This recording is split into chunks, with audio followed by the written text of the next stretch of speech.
We're now live on YouTube as well. Thank you, Leah.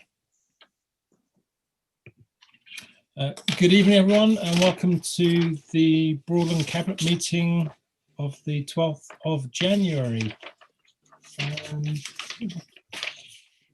First item on the agenda, I can just find that, is to receive declarations of interest. So I'll start off with mine, which relates to item 12, and just to advise that I, through my consultancy, have been promoting a site for residential development through the Greater Norwich Local Plan. It is a pecuniary interest, but tonight we're following, we're moving the plan forward to consultation, so not making a decision. So I believe there's not a need for me to leave the room, as I've understood correctly from the monitoring officer, who can confirm that in a moment. And the second part of that is just to advise that my father, through his company, is promoting on behalf of a landowner a residential site for development in Cossey and Balborough, again through the Greater Norwich Local Plan.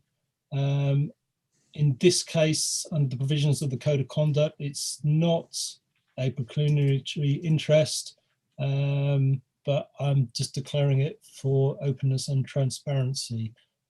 Sorry, come back to you, Monica. Can you just confirm that that's okay?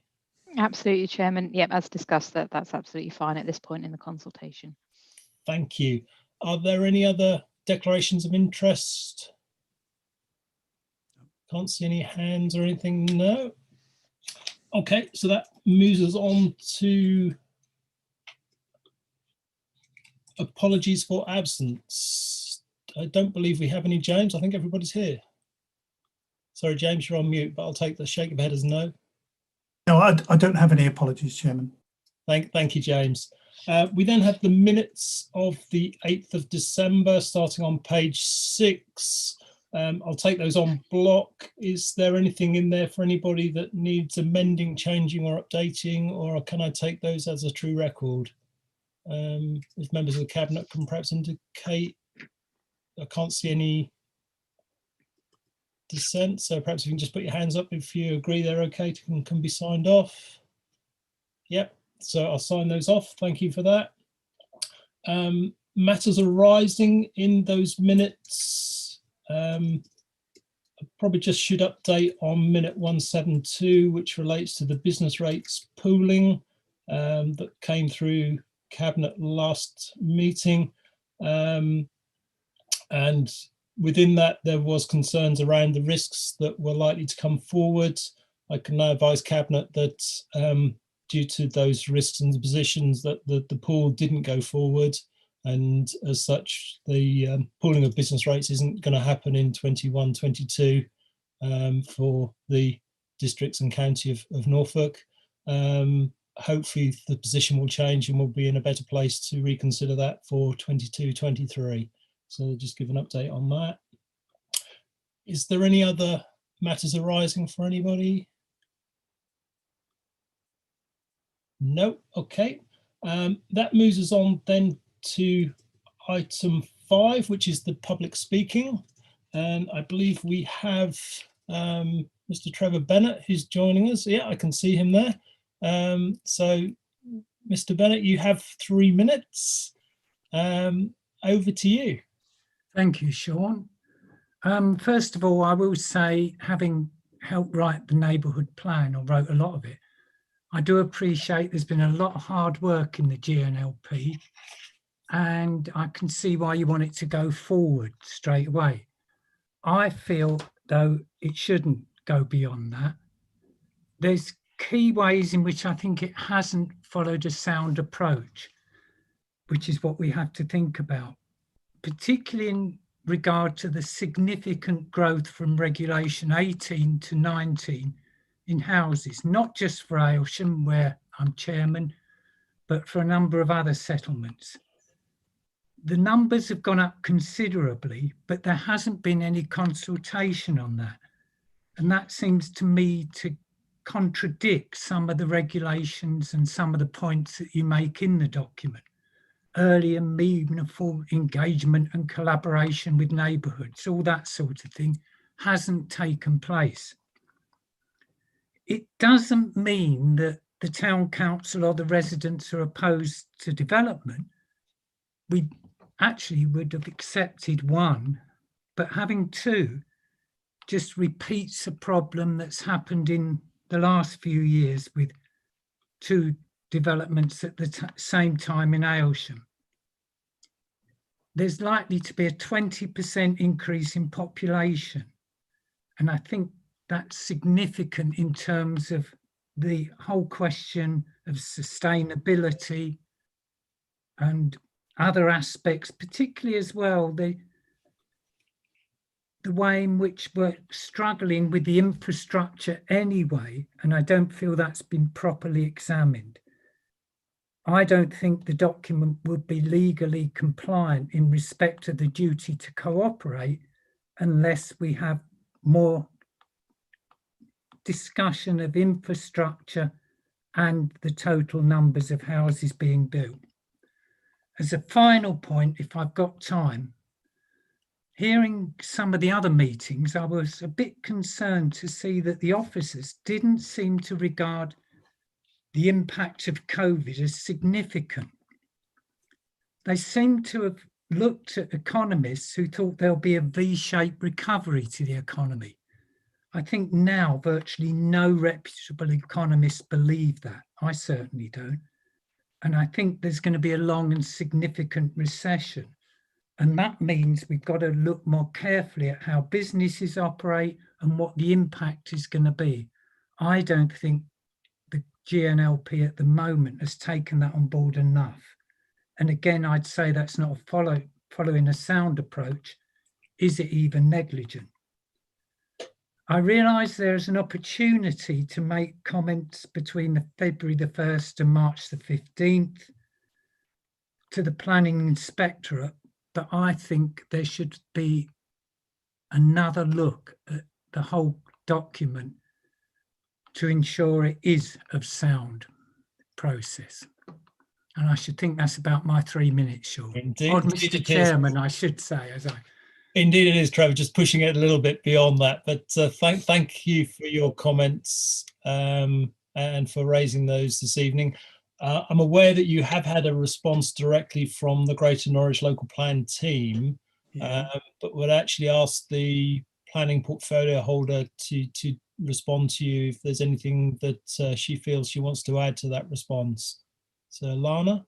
Is it helpful if I actually emailed something to Lana? If you just let Lana respond, and then perhaps she'll answer that question for you as well. Good evening, and welcome to the meeting. It's we don't often have guests at cabinet meetings, so it's lovely to see you here, especially on our virtual platform. I think my question to you would be, is there, following on from the officer response, is there anything in particular that you remain uncomfortable with? The way I see it is that in Aylsham, both sites were consulted on, and they were in the round when it came to the Reg 18 consultation. And it's only when we found ourselves in September, following on from the white paper and the consultation on the planning process, that we had to make transitional arrangements in this plan that enhanced the numbers that were delivered up to 2038, which is why both sites found themselves in the current local plan. Now, I mean, 2038, I'm going to be fairly old by then. So, this is quite a long plan period for which those houses are planned. Is there, bearing in mind the timescales and the transitional arrangements for this plan, which should actually tide us over for quite a long time, do you still feel, and the officer response that you had, do you still feel that there are significant soundness issues with the way those sites have been moved forward? Or can we just, that would be my question to you, really. I think there are. I mean, I personally have a problem with the whole way in which you've come to the amount of extra houses needed generally. And it felt like it was an assumption that the white paper would go through it as it is, where I think it's probably very unlikely to. Okay, well, okay.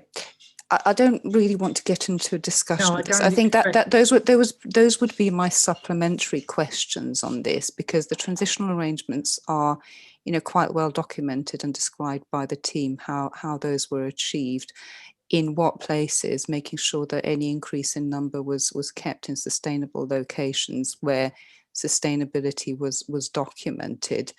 So, you know, with your permission, Leader, you know, I will invite Aylsham Town Council to, you know, to seek the advice that they feel they need and make their contributions and consultation responses when it comes to the 1st of February, if that's okay. So yeah, I hear you.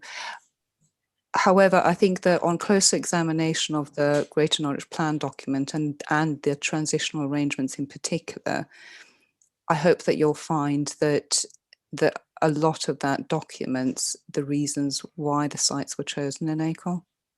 I'll close there. Thank you, Chairman.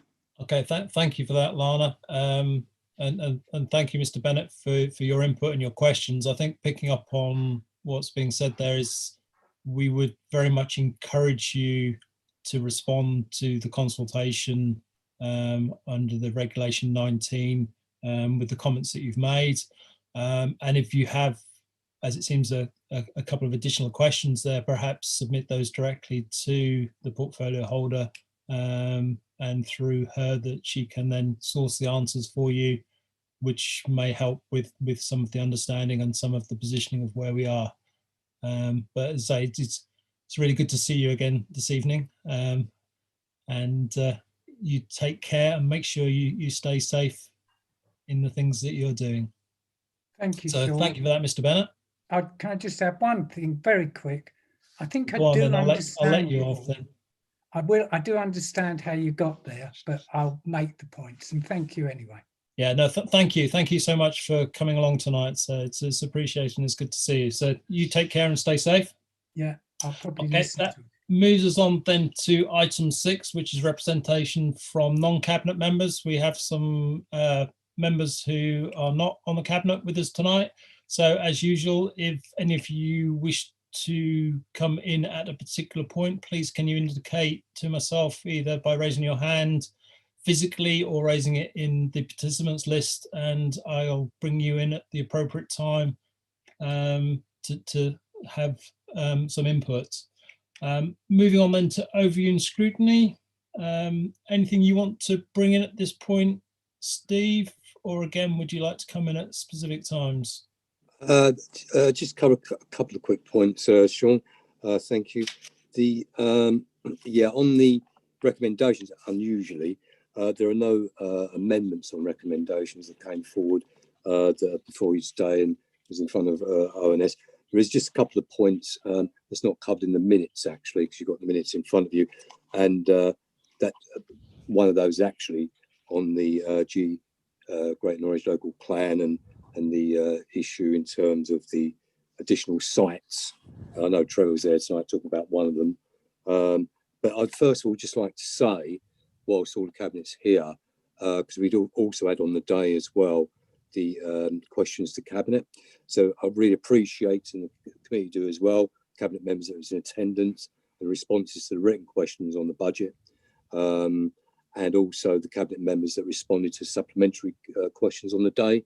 Much appreciated, cabinet members, plus also thanks to Rodney and the team for all the work that went into that process. Much appreciated. Thank you, Sean. Okay, thank you for that, Steve. Okay, that moves us on then to the Environmental Excellence Panel. Judy? Thank you, Chair. I'd like to present the minutes to you, and I'd just like to make one or two points. We had The meeting identified some ready deliverable projects which we hope to work on soon.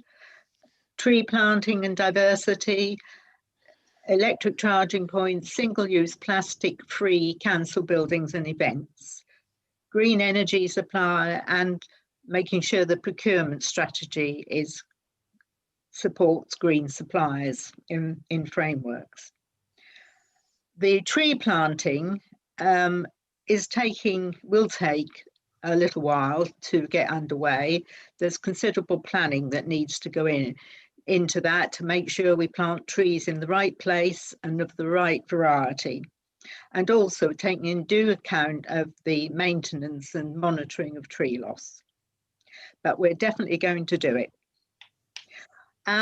While we're talking about trees, I'd just like to say at this time, thank you to the Broadland tree wardens, who are celebrating 30 years of existence this year. So, and we do welcome the work they do, and we look forward to working with them on these projects. Thank you. Happy to answer any questions. Thank you for that, Judy. Yeah, it's good work that the tree wardens do for us. So it's good recognition that they've been going for 30 years. Yeah, picking right. up on your trees, you're talking about planting 130,000 trees, and which is a lot of trees. We've identified by the looks of it where we're going to put about 1,200 of them. Do we know where the others are going yet? Not necessarily. That is the work that's got to be done to plan this quite large operation. Okay, so thank you for that. Is there any other questions on that? No? Okay, so we just received those minutes, so thank you for that. Moves on then to the Wellbeing panel. Fran, did you want to? Yeah, thank you, Chairman. Yeah, I just wanted to, we spoke about the health and wellbeing strategy update, so we just want to see where we were going. Obviously with the coronavirus, which is impacting on everyone's health and wellbeing currently, we wanted to look at where we were and where we might be looking to go in the future. The health and wellbeing panel will be looking at this again in the summer of this year. Hopefully things will have moved on from where we are now, and then we're looking to develop a health and wellbeing framework for adoption in 2022. This will also align with the joint, well, not quite align, but the Health and Wellbeing Board actually have a joint health and wellbeing strategy which runs to 2022. So obviously that will feed into the next one. So that's it really. So I just wanted to ask that you receive the minutes of the Wellbeing panel from the 9th of December 2020. Thank you. Okay, thank you for that, Fran. We'll receive those minutes. Is there any questions for Fran? No. Okay, so thank you. That then moves us on to item 11, being the Warm Homes Fund Additional Fund Contract Award. So are you leading us through this one, Mike? Thank you, Chairman. Yes, I'll start, and Councillor Wymark can jump in as he always does. I just this in the positive of ways, can I just say, this isn't about Warm's home delivery. The delivery is renowned in Norfolk. Broadland Council have done an exceptional job over the years, and because of that, we've been awarded an additional 1.24 million.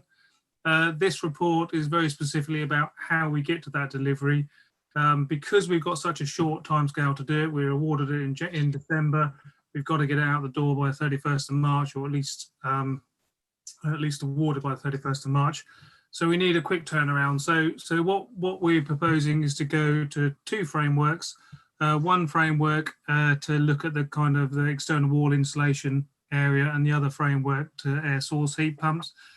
As the Cabinet will well know, a framework provider is a mechanism simply to do due diligence and the work around those providers.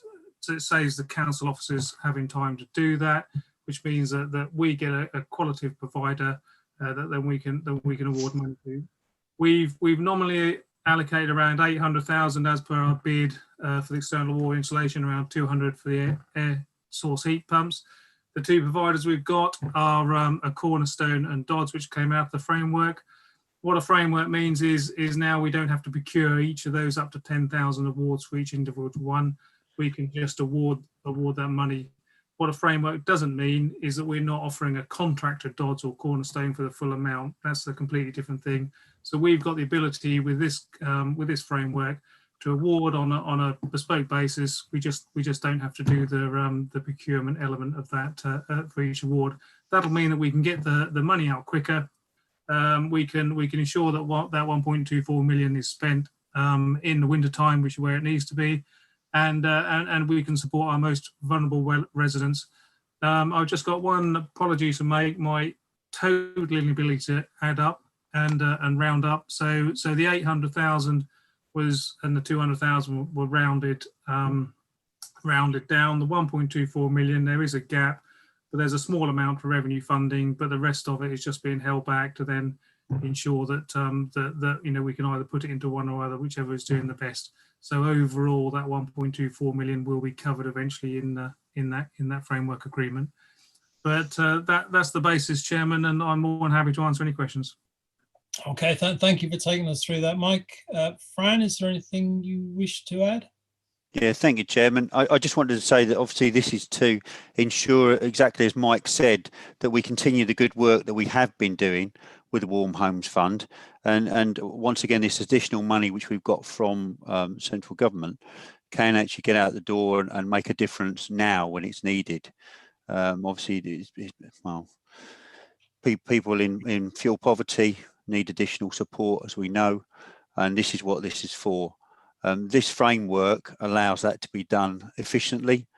Obviously, the East Midlands framework, they work with metropolitan borough, district and city councils up and down the country, including Norwich City Council, and the Eastern Procurement framework as well. I've looked at them, they work with lots of different people, including local people, as we know, such as Saffron, Orbit, Flagship, once again Norwich City Council, on and on and on. So they're well recognised frameworks. So I'd like to recommend the recommendations, proposed recommendations on page 22, 8 as laid out, 1 and 2. Thank you.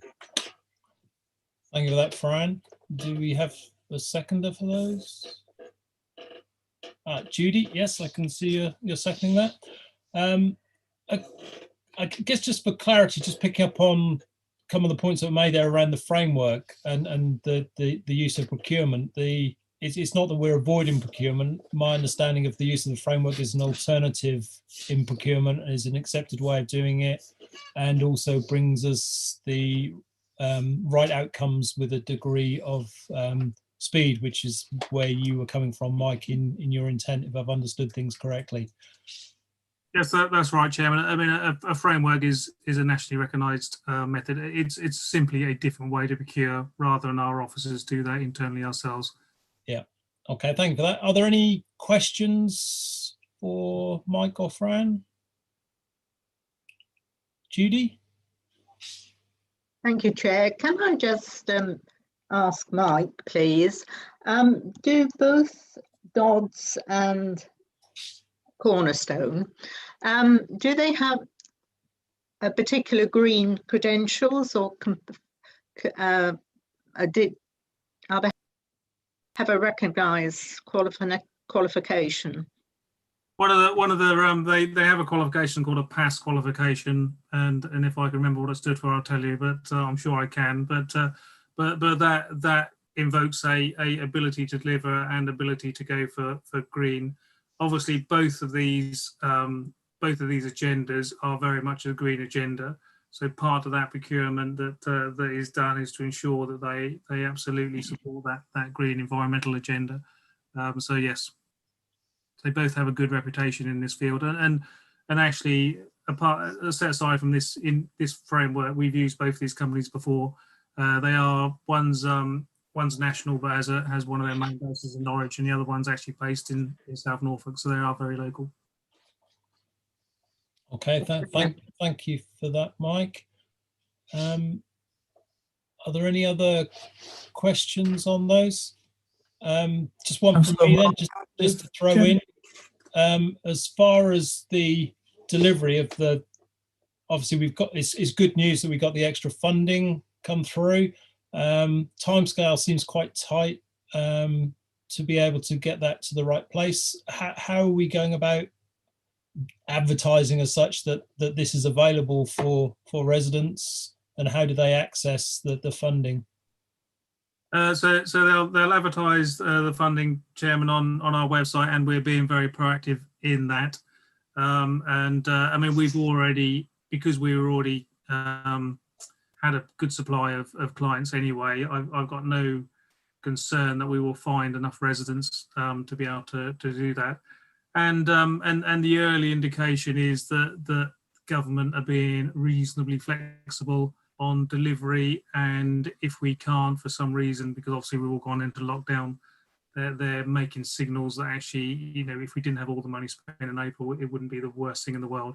Obviously they're going to try and encourage us to do that, but I don't think, but we'll be actively putting a comms message out there, but I'm confident that we can spend this money. And that comms message will include the criteria to be able to access, I assume.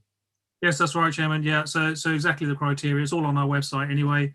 But yeah, we'll make sure that there's a clear criteria there so people know how to, one, what the criteria is and how to ring up and book an appointment. Okay, Fran, and then I'll go to Steve. So Fran. Thank you. I just wanted to say that obviously from the meeting with ONS the other day, it was confirmed that we would be promoting this through food banks, children's services and other sort of social providers. So we are trying to get to people who are going to be in in fuel poverty. And so we are looking to target people as much as, just as Mike said, have it on our website so people can look at it. So hopefully that should mean we get to the right people in the right time. Okay, thank you for that, Fran. So Steve, you wanted to come in, and then I'll go to Lana.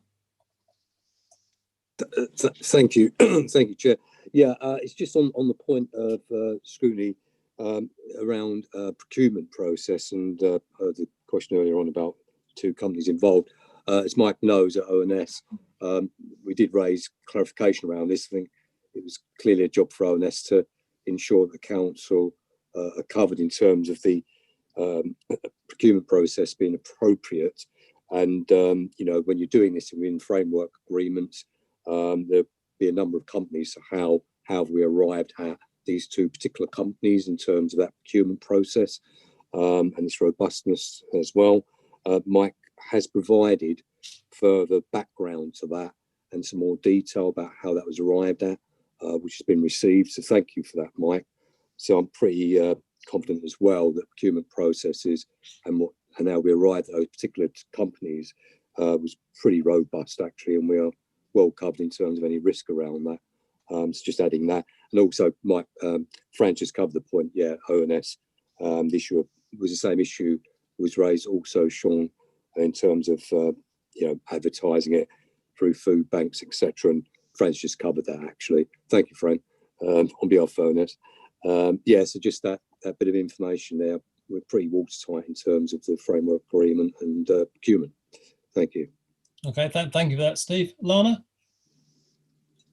Thank you, Chairman. I didn't realise that our One team very, very kindly organises a link group of mutual aid groups, and I believe that they have a meeting on Friday.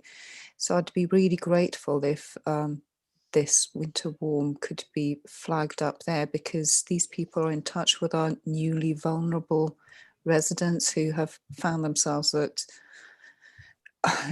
the wrong end of the stick really when it comes to COVID and the effects on our economy. So I'd be really grateful if that was flagged up there as well, please. Okay, thank you for that, Lana. Mike, is that something that we can pick up on? Yeah, thank you, Chairman. Yes, so our communities team have now regular meetings with all our mutual aid groups across Broadland and South Norfolk. It's on our Facebook page as well. So we'll actually be bringing this up at the next meeting, which I think is next week. So yeah, so we'll make sure we'll get that. And those mutual aid groups are really targeted about where that support is needed. So Will do. Okay, thank you for that, Mike. Fran, did you have your hand up? Thanks, Chairman. Yeah, I just want to say the well, SNAB Community Links meeting, as it is, South Norfolk and Broadland Community Links meeting is actually on this Friday. I'm pretty sure it's 5:30 actually. I've got it in my diary, so I will be going as well. So I'll flag it up. Okay. So thank you for that. So James, over to you to do the vote. The recommendations are 8.1, 8.2 on page 22. Yes, Chairman. Councillor Copplestone, are you in favour of the recommendations? 4, thank you. Councillor Empsall. 4. Councillor Hempsall. 4. Councillor Leggett. 4. Councillor Mancini Boyle. 4. Councillor Vincent. 4. And Councillor Wymark. 4. Thank you. Carried. Thank you, James. Okay, so that moves us on then to item 12, which is the Greater Norwich Local Plan Regulation 19 pre-submission publication. So this starts on page 23, and you have the papers and the contents before you. Just to really set some context for this, tonight's not so much about assessing the content of the plan. Tonight is about the process of moving forward into Regulation 19. Just to give perhaps some outline around the plan, the existing allocations that were rolled forward from the previous plan, the Joint Core Strategy, which the new local plan will succeed, there was about 75% of the allocations were already within that plan and moved forward. You'll find the housing numbers that we're talking about within the new plan coming in at, they're in table 1 on page 33, I think it is, yes, on page 33. And that's just under 49,500 new homes in total, including those that have rolled over from the Joint Core Strategy. And that's within the plan period leading us up to 2038.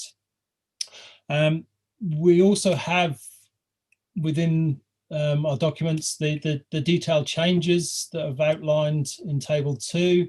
Again, they're on page 34. Start on page 34, and there's more in appendix 2 and 3 that just outline the changes as we've progressed from regulation 18 version of the plan into the regulation 19 version of the plan.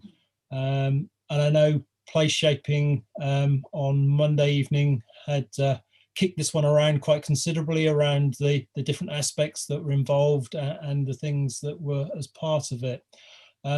So our key element here tonight is really around moving forward with the Regulation 19.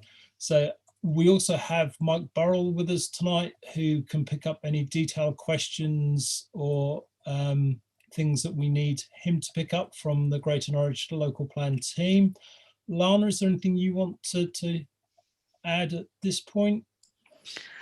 Chairman, I'd just like to, well, first of all, thank Peter Bullman for taking the mantle of chairing the place shaping panel on last Monday. I think you did an amazing job throwing it at the deep end. It was chaired very concisely and precisely and brought the panel to a conclusion. But actually, I'd really like to thank you, Leader, for chairing the Greater Norwich group so aptly. And we had to move at pace after the announcements in September with the white paper and the changes to the planning system. And we had to make transitional arrangements really quickly and make judgment calls on how we would call it. And, thanks to your intervention, we've pretty much called it right, because it's turned up trumps for us. Because we find ourselves in alignment with government ambitions at the point where we're going to the Reg 19 consultation. So thank you. There's nothing much more that I really want to pick up. Everything's in the papers before you. The Reg 19 consultation is a test of soundness. Have we arrived at the conclusions that we have soundly and legally? And we really look forward to the consultation going out on the 1st of Feb concluded on the 15th of March, and then submitting for to the planning inspectorate, and hopefully get this all adopted by is it July, it's 2022. So yes, I think it's I'm pleased with it, so I would be really happy to recommend to Cabinet that we go out to consultation on the 1st of February and ask you to delegate authority to myself and the assistant and the planning for if there's any sort of minor changes that we need to make following the discussion today. Thank you. Okay, thank you for that, Lana. Yeah, just to pick up on me saying that the timetable on page 30 says that the adoption should be September 22, which I think was the date you were seeking. So that's where that's looking for. So we have a proposer. Do we have a seconder? Joe, thank you for seconding that. Yeah, happy to second the recommendations on page 29. Thank you, Chair.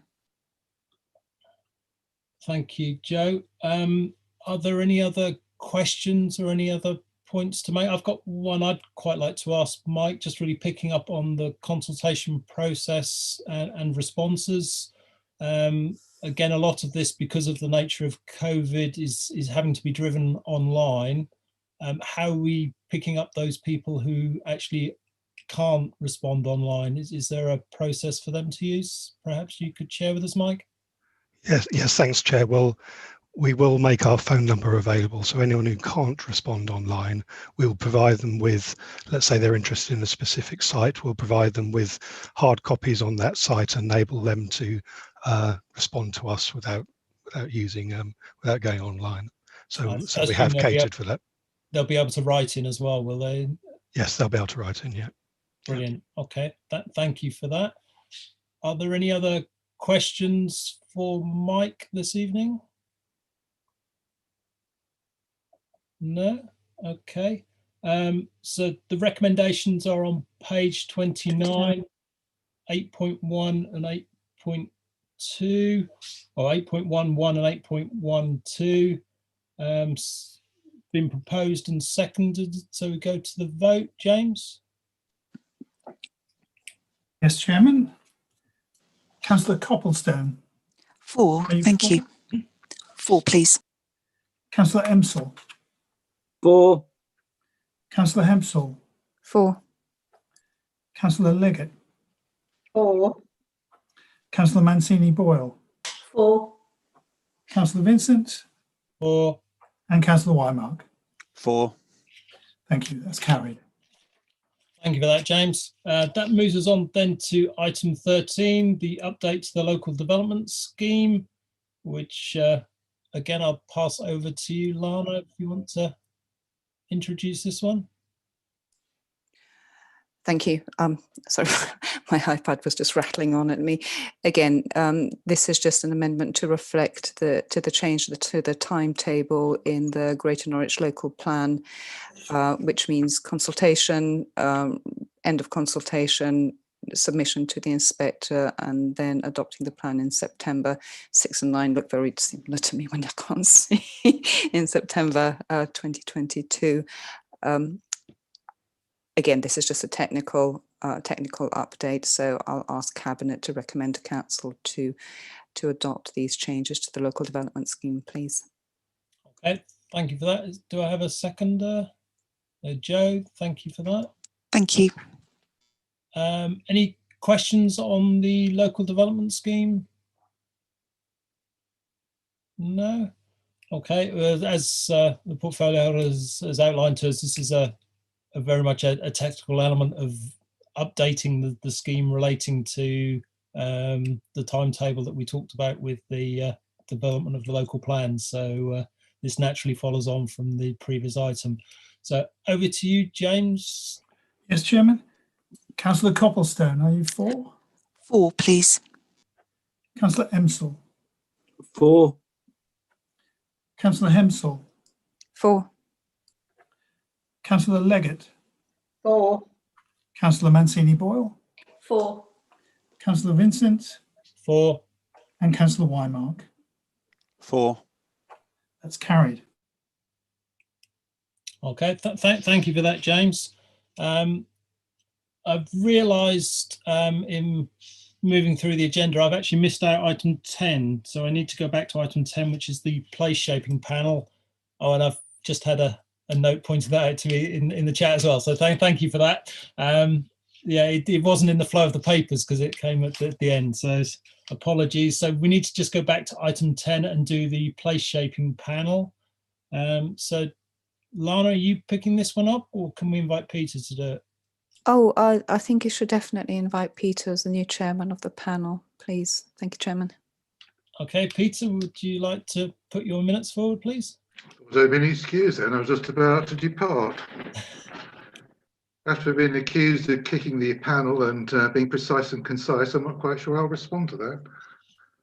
Essentially, the panel was very thorough in its investigation and discussion. The panel identified significant changes in housing increases, which obviously was a point of concern. They also identified the fact that there was a need to consider the retail situation in terms of its impact on housing need and indeed on development generally. But other than that, the panel were entirely happy to support the recommendations to Cabinet. Thank you for that, Peter. Okay, so we will receive the minutes from the place shaping panel. I haven't actually had a chance to go through them in any detail yet, to be honest. A quick glance, but they looked okay. Yeah, but we'll receive the minutes. It's your job at place shaping to approve them. So if yes, I know. Literally, I saw them when they went to the Cabinet papers. Yeah. So okay. No, I haven't had a chance to really scrutinise it line by line, but okay. I will. Well, something for you to do in your next meeting. So thank you for that, Peter. Okay, that concludes the business for this evening. Just like to thank everybody for their input and remind you to please stay safe